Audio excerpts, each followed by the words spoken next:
Hello ဒီတစ်ခေါက်ကတော့ Day 3ရဲ့ blog လေးပါ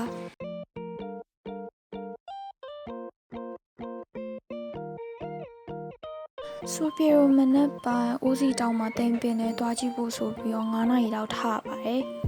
ပြီးရနဲ့ဦးစီတောင်ကိုတော့ဒီအန်စာတုံးကားနဲ့ပေါ့နော်အားနဲ့တက်ပါတယ်ဟိုရောက်သွားတော့လုံးဝအရန်ကိုအေးပါတယ်အေးလို့မီးပုံနေပါတယ်တောင်လောက်ရတယ်ပေါ့နော်သူတို့လုတ်ပေးရပါပြီးရင်တော့မနေ့ရောက်တဲ့အထိမြင်ရတဲ့အထိပေါ့နော်လင်းတဲ့အထိစောင့်ပြီးတော့မှအောက်ကိုဆင်းပြီးသွားကြည့်ပါရဲ့စူပီရိုသွားတော့ဒီမတ်လပိုင်းအစားလောက်ဆိုတော့တိမ်ပင်လေးပါတော့မရှိပါဘူးဒီတိုင်းအေးရပါပဲဒါပေမဲ့ sunrise တော့ကြည့်ခဲ့ရပါရဲ့စူပီရိုဓာတ်ပုံရပြီးပြီဆိုတာနဲ့ကလောဟိုတယ်ကိုပြန်သွားပြီးတော့မနက်စာရဲ့ပြီးရတဲ့တောင်ကြီးဘက်ကိုခရီးဆက်ထွက်တယ်ပေါ့နော်ဒါကတော့တောင်ကြီးဘက်သွားတဲ့လမ်းပေါ်မှာဒီလမ်းမှာပေါ့နော်တချို့နေရာလေးဓာတ်ပုံရိုက်ဖို့ဆိုပြီးတော့ဝင်ပို့ပေးရပါ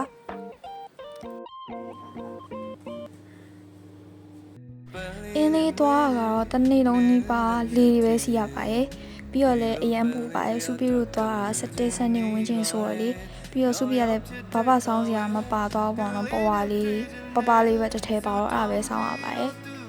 ထမင်းစားချိန်ရောက်နေပြီမို့လို့ပထမဦးဆုံးကိုတော့ရွှေစည်းစာထမင်းဆိုင်ဝင်ပါရဲ့ထမင်းစားပြီးပြီဆိုတာနဲ့ပေါ့နော်ရကန်ရုံရဲ့အလိုတော်ပြည့်ဖျားရဲ့ပြီးတော့ဖောင်တော်ဦးဖျားရဲ့ကိုလိုက်ဖို့ပေးရပေါ့နော်ရကန်ရုံနဲ့အလိုတော်ပြည့်ဖျားကတော့ဓာတ်ပုံရိုက်ဖို့မေ့သွားလို့ပါအင်းလေးဘက်ကနေကတော့ရဲဆက်ဆက်ကိုပူပါရဲ့အဲ့ရပြန်လာရင်အသားကိုမဲနေရပါပဲဆိုတော့စောင်းမို့အုတ်ထုတ်လေးပဲဖြစ်ထီးပဲဖြစ်တေချာယူသွားကြပါ